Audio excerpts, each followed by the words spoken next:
Hello, dear friends. I'm here with you. Sofya Dorinskaya. I am a psychiatrist. And I am very often asked the question, why do I say that it is necessary? To eat a lot of meat, to eat fish, why do I say that it is necessary? To eat meat and fish every day, 3 to 4 times a day. Where did I get this from? What are the indicators? And so on. Especially for people who are plunging into the depths of fasting and various vegan diets. Today I want to present the book by Professor Rafailovich, Nutrition of a Healthy and Sick Person. And here on page 18, quantitative data is given on how many grams of protein per day an adult needs. He divides groups of people here according to their physical activity. And of course, the group with the lowest protein intake, according to him, is people engaged in intellectual work. But to be honest, I can't agree with this because intellectual work requires a huge amount of energy, including proteins. Nevertheless, if we look at the average amount of protein in grams of protein that the professor recommends, it's about 100 grams. It differs by just a few grams, give or take more or less. But that's roughly for an adult. An adult needs 100 grams. If we take teenagers from 14 to 17 years old, the norm is higher. That is, he talks about 106 grams. And for pregnant women from the 5th month and breastfeeding women, it's from 110 to 120 grams of protein. What does this mean? How do we convert this to meat?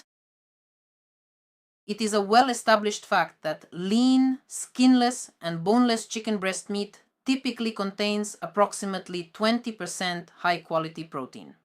In comparison, standard pork contains about 10% protein. And if we take the time to convert these recommended grams of protein into their actual food equivalents, in terms of meat, it turns out that a person should eat about 500 to 600 grams of chicken per day. And if we're talking about pork, then the amount is even greater. If we're talking about pregnant women from the 5th month and those who are breastfeeding. So now divide it up. Well, honestly, I don't really know how much a chicken weighs. They vary, of course, but if the chicken is large, then it's from half a chicken to a whole chicken. But that's with bones and skin, so it's roughly a whole chicken. If we remove everything, that's about the amount of protein per day that a person needs. That's your starting reference point. Or it is roughly equivalent to a kilogram of pork for every single person. Every day. Professor Rafailovich. But even here, we are talking, and he gives these figures for a person who is simply living, who is healthy, who is not experiencing climatic exhaustion, who is not in conditions of extreme heat or severe cold, who does not have psychophysical exhaustion, that constant kind. Collectors call every day, hello, when will you pay back your debt, and so on and so forth. The person is not worn out from working multiple jobs. The person has Saturdays and Sundays off, and once a year they take the allotted amount of vacation time. A normal measured pace of life. And so a person should consume this amount of protein. Some people once again might ask the question, well, don't beans also contain a lot of protein? And now at this point, we are going to replace that with various types of nutritious porridges. Allow me to quote Professor Rafailovich for you. If someone didn't learn this in school, but I think they should teach this in biology class. The biological value of dietary proteins is largely determined by their amino acid composition. There are so-called complete proteins, which contain essential amino acids. Essential amino acids are those amino acids that the human body cannot synthesize on its own, and incomplete proteins which do not contain them. So we have proteins. There are complete proteins that we consume and incomplete proteins. If the corresponding amino acids are absent from the diet, in other words, proteins are classified as complete or incomplete depending on whether they contain essential amino acids or not. If the corresponding amino acids are absent from the diet, the synthesis of the body's own proteins, specific to humans, is severely disrupted or becomes impossible. The nitrogen balance becomes negative, body weight decreases, growth processes stop, normal physiological functions are disrupted, immunity is weakened, and over time this leads to the death of the organism. Animal proteins such as meat, poultry, fish, eggs, and dairy products are widely recognized as being high-quality complete protein sources because they are exceptionally abundant in all the essential amino acids. Various plant-based protein sources, such as whole grains, legumes, and other plants, are generally categorized as incomplete proteins due to their lack of one or more of the essential amino acids. If we add to this the fact that people who have vitamin deficiencies or hypovitaminosis are already suffering at the level of their bodies, the first thing that suffers is the absorption of nutrients. So with such people, we fall into the category of patients. And the amount of protein they need should be increased precisely because the body is losing it, since it cannot absorb it. The significant problem of individuals who are habitually used to not eating, or as I specifically mentioned in the previous video, people suffering from alimentary dystrophy. This condition of alimentary dystrophy or severe starvation due to a lack of nutrition is a complex issue that requires careful attention and understanding. Simply the lack of food is characterized by enzymatic deficiencies.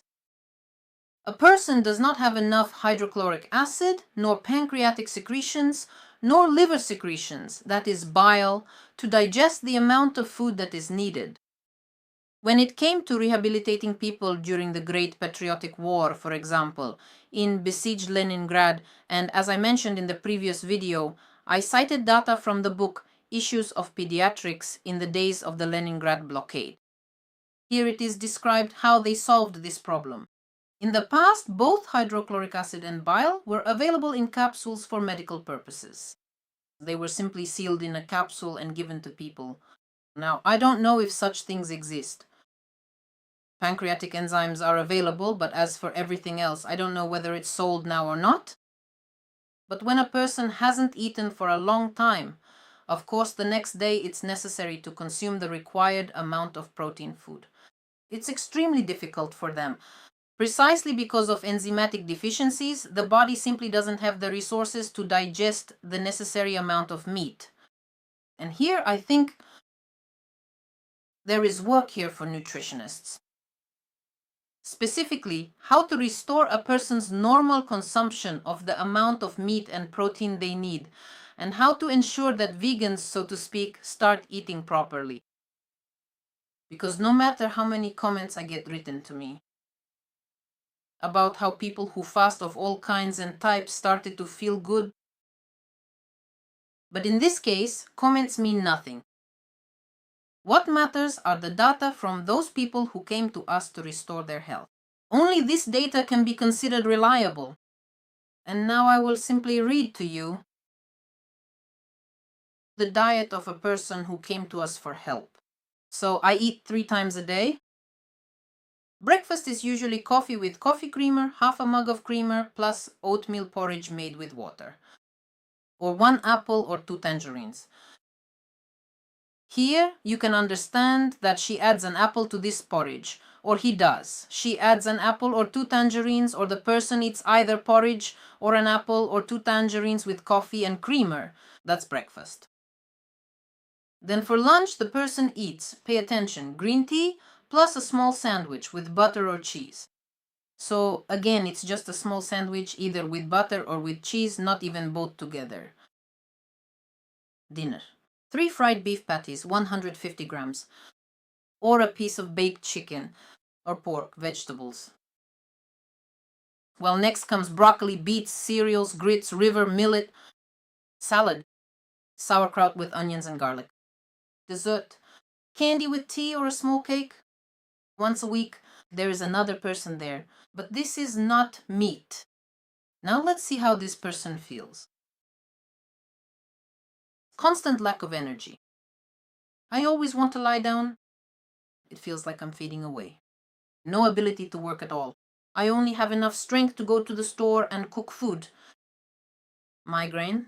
Severe attacks 4 to 6 times. Unable to do sports. Every time a migraine attack after exercising.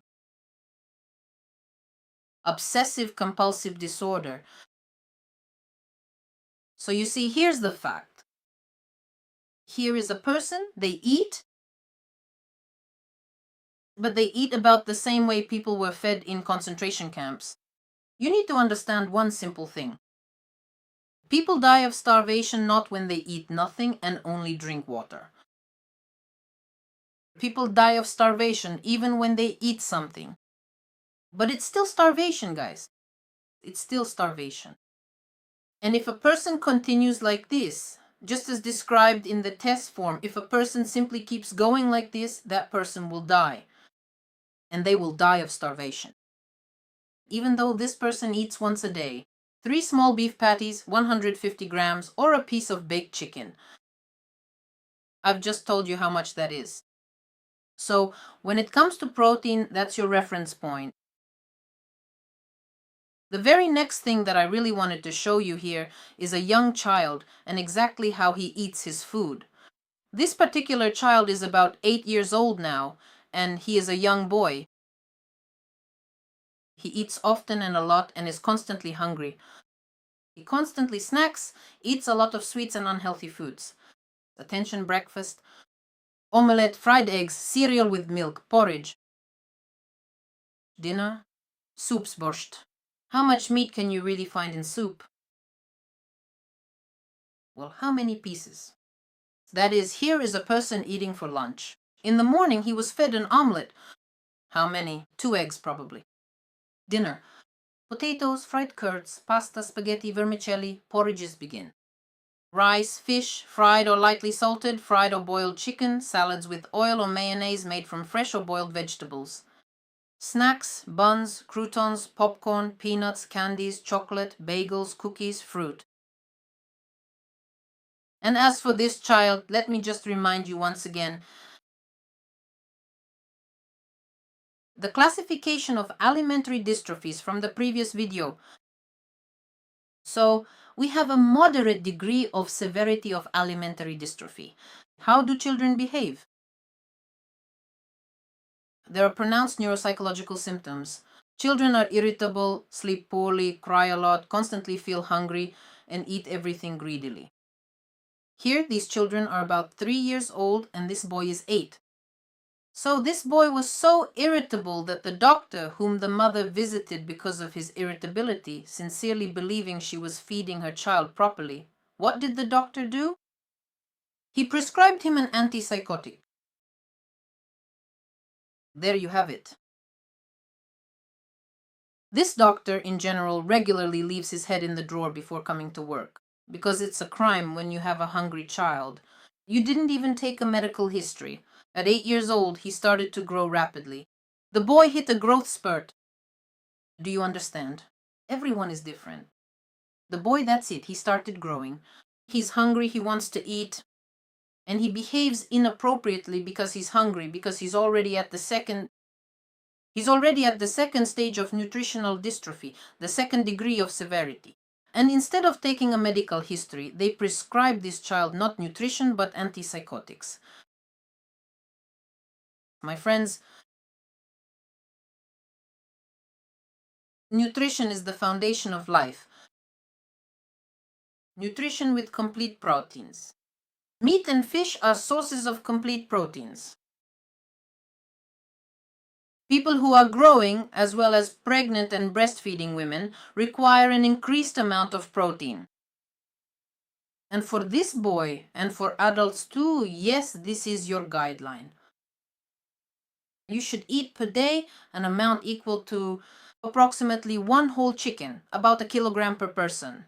Because if you subtract the bones and skin from that chicken, you'll end up with just the right amount. That's the amount of meat you need.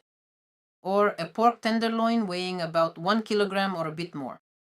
And if you're dealing with children, teenagers, pregnant or breastfeeding women, then it should be even a bit more. So my friends, don't tell me how people supposedly thrive when they starve themselves. When people don't eat enough, they eventually die. They die from hunger, from prolonged starvation. And that kind of death is very hard. So If you're feeling unwell, if your children are behaving inappropriately, please check first and foremost how you are feeding them and what you are eating yourself. Are you honestly eating enough for yourself? Realizing that if your daily diet is primarily made up of what I just described, a single crisp red apple, a little simple sandwich, and then, say, a small piece of baked chicken at the very end of the day. If you are consistently eating like that, then a person already has some significant concerns to address. An enzymatic deficiency, meaning they won't be able to digest a normal amount of food, and you'll need a transition period to avoid disrupting digestion, a period of gradual introduction. And here, as I've already mentioned, and as I always say, protein shakes can help since you don't need to digest anything with them. And they are very good, including for elderly people who often simply don't have a chewing apparatus, they have no teeth. They experience general aging of the body, their intestines age as well, but nevertheless, these people still need to receive adequate nutrition. I hope I've answered the question of why I say you need to eat well, you need to eat meat. This was Sofya Dorinskaya with you. All the best. Goodbye.